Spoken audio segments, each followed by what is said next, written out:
Today I'm going to be showing you how to hook up natural gas to Ecoflow Smart Generator dual fuel model. Now, people have been asking for this for quite a while, so hopefully this information helps you out, and this is something you could use.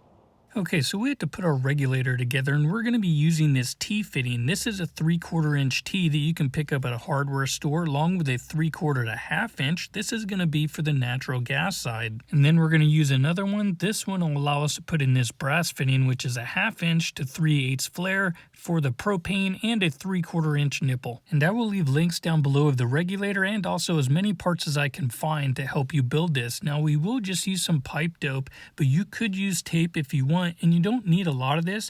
Just put a little bit on each side, or at least the first side, so we can put it into our regulator. Make sure that you don't get anything in there, and then we're just going to thread this in half tight.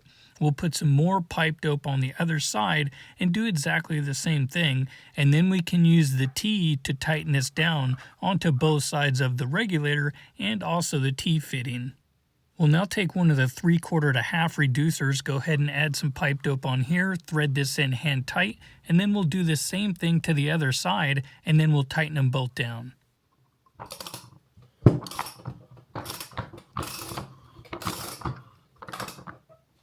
And now we'll do the same thing to the 1/2 inch to 3/8 flare brass fitting, so we can have a propane attachment side, because this regulator is going to take care of both the natural gas and also our propane. Now, if you want, you could add a control valve on this side. This way you can turn this side on and off as needed, and then the propane would just use the regulator like you normally would. For me, in this experiment of what I'm doing and showing you guys, I'm just going to go ahead and hook up the natural gas hose directly. That way we can get started with the generator part. We need to go ahead and remove the side panel, and now what we need is a screwdriver so we can remove this hose. This is our propane line that comes from the load regulator that is inside the generator from the hookup on the other side. Go ahead and take off the clamp, remove this hose, and now we will use this clamp for a new piece of hose that we are going to install. Now that we have this hose just empty, if you want, you can place a bolt in this if it makes you feel better. That way nothing gets in there, debris, piece of tape, up to you. You can also store it right here. This is where I was thinking of putting it, which I probably will. I probably won't use a bolt because nothing's really going to go there, so I'm just going to toss that out of the way. And now we had to remove this restrictor jet. This is made out of brass, so you want your best screwdriver. This is soft material. If you screw this up, this could really change your outcome of how this is going to happen. So don't make a mistake during this part. And now go ahead and keep this, that way you can put it back to stock if you want to. We now need a piece of 5/16 fuel line. You can pick this up at a store. I'll try to leave this link down below as well. And we're going to use that hose clamp that we took off earlier. Go ahead and install this, tighten down your clamp, and now we're going to use a 5/16 brass fitting. This one's actually bigger, it's 3/8 because I already had it on hand. And I'm going to use this quick connect. Now, depending on the type of quick connect, it may restrict the flow, so it might be better to go directly in. I'll leave that up to you, but for me in this experiment, I'm going to go ahead and use this. And when I did my other conversion, I mounted it right up there. Place that hose onto the barb fitting, then get your hose clamp, tighten that down, and then we can go outside and get the rest of this finished up and talking about how we're going to hook it up to the house.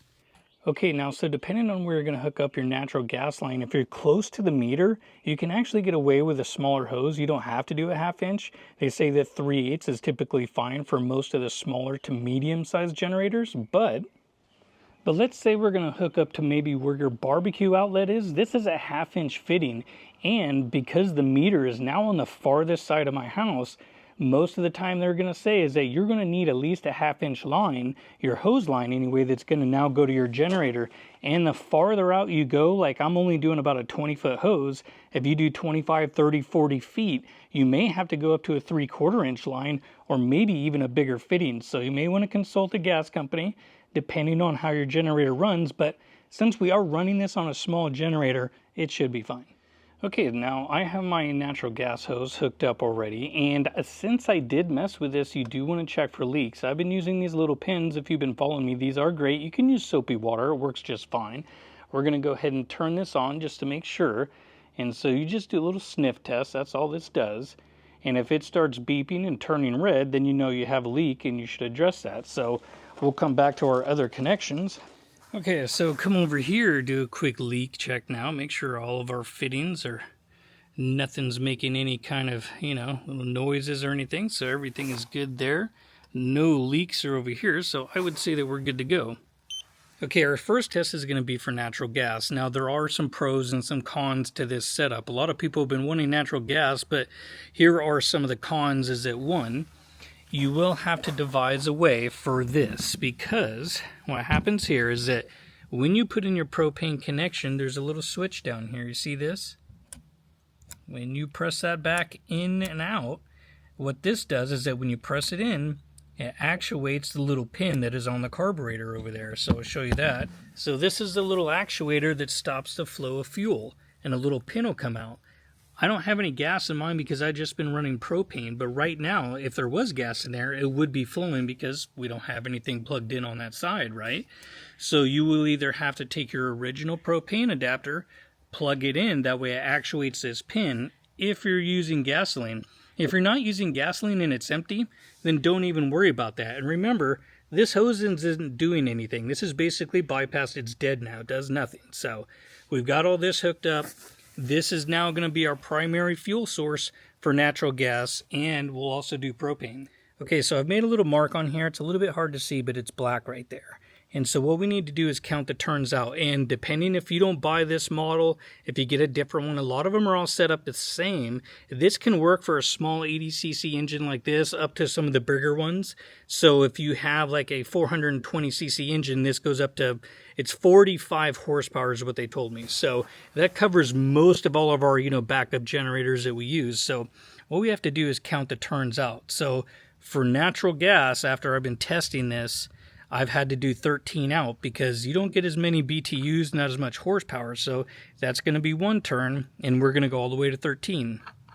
So there's 2, 12, 13, which is darn near almost all the way out. And I'm going to have so I do it just slightly short of 13. I'm going to put the little black notch up and then go ahead and seal this off. We're going to do just a little prime on the back. 1, 2, 3. Let that sit for just a second or two. Now we'll go ahead and turn the generator on. And it should take a couple times. Now, it's been doing okay starting on its own.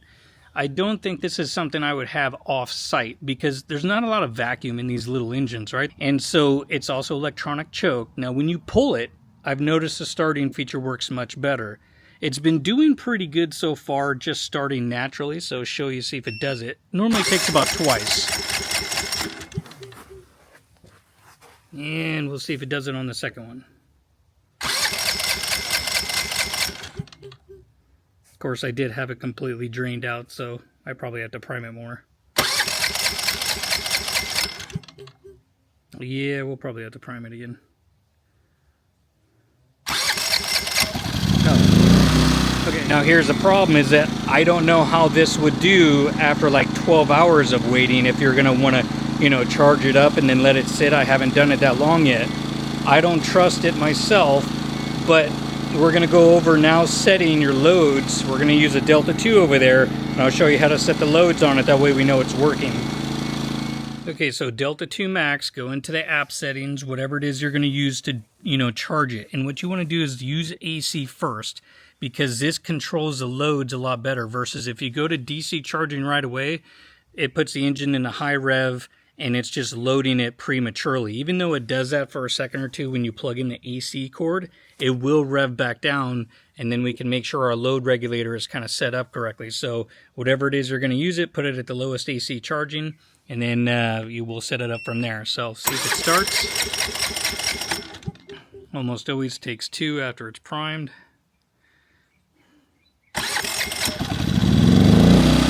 Two times. Go ahead and plug in your device.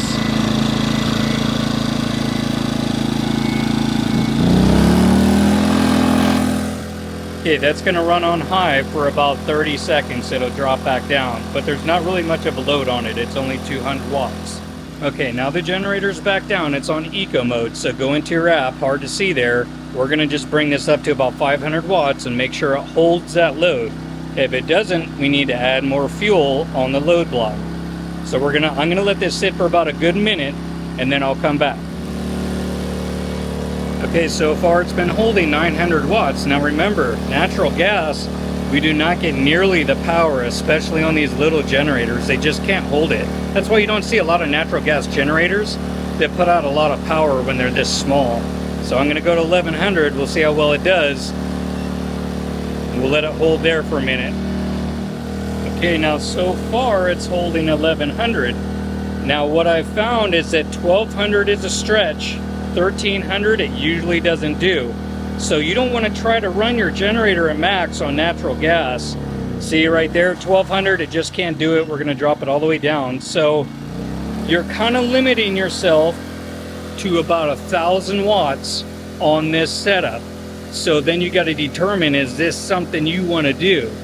Natural gas is kind of like an endless supply, right? But depending on conditions, if it's really hot outside or your elevation, you may even get less than 1,000 watts. Versus on propane or gasoline, I normally get about 1650, give or take. Now how we set this up, because yours might be different, is with natural gas, you really have to have a lot. So I put mine all the way out and then kind of start working my way in until I know it doesn't either start easy or it doesn't run correctly. So they tell you to put a high load on it, like at 1100. We'll go there again. It's gonna get loud, sorry.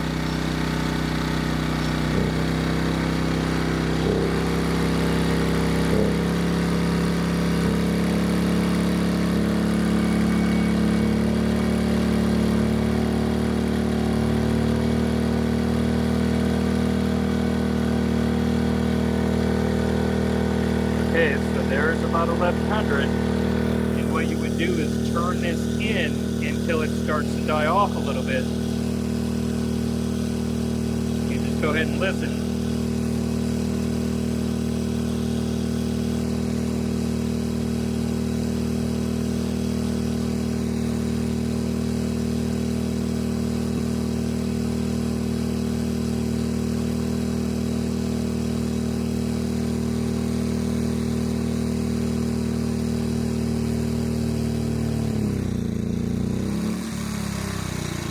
So you see right there, it kind of died off. So I'm probably about 6 turns out. When I'm only at 6 turns out, the big problem is that it won't start anymore. So I have to almost double it to about 13 out in order for it to run correctly and to make sure I'm not running this too lean to where I'm gonna burn it up. I would rather be over rich on the generator than be lean. So I'm almost at sea level. I'm like 560 feet, so plenty of oxygen where I live.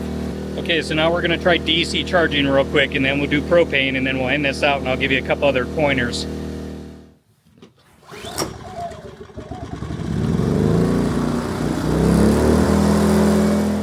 Okay, so DC charging is already at default of 1,000, right? It's right about 1,000 almost. So we'll see if we can get just a little bit more, see how well it does, but if it was me, this is where I would live with this unit running natural gas. We'll go 1100 and see how well we do, and then we'll bump up to 12, see if it can handle it. So far 11, gonna do 12. Yeah, so same thing, 1200 won't do it, pretty much kills it off, so. Okay, shut this off.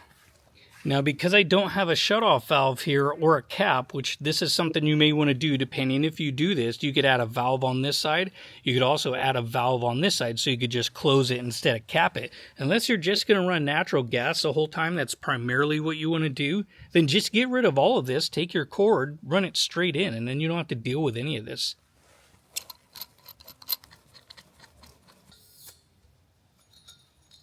Okay, now for me, my settings on this one is 3 3/4. So that just shows you how much of a difference you get when you're running propane, which is what I primarily run. So go ahead and put this all the way back in. Now 1 turn there, and 2, and 3. I'm gonna go all the way to the top. And that should be my 3 3/4 of a turn. We're gonna go ahead and prime it. So 1, 2, 3.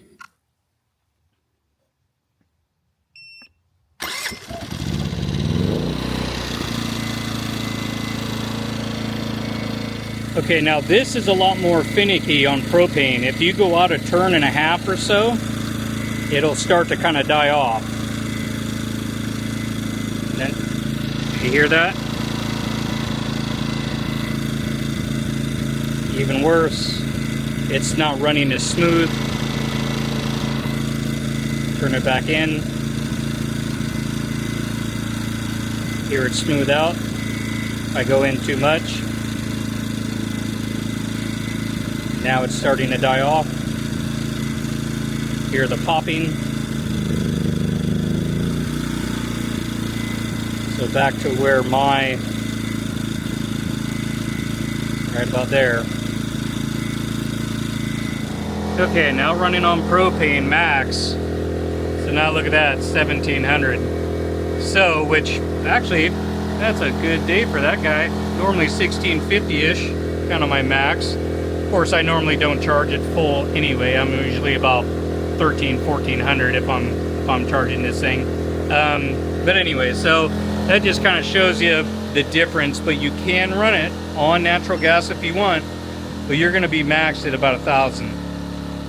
Okay, so a couple tips when it comes to buying these. Now, if you are going to buy one and you don't use one of the links, that's fine. Just make sure you buy one from one of a reputable company like Greenergy or US Carburation or either Nash Fuel. Those are the ones that I see that are most reputable, that look like they sell a decent or at least a quality product. So if you buy something cheaper and it doesn't work, well, then that's probably your own fault. Now, I hope this information was helpful, and if you would like to see other natural gas conversions, let me know, and I hope to see you guys in another video.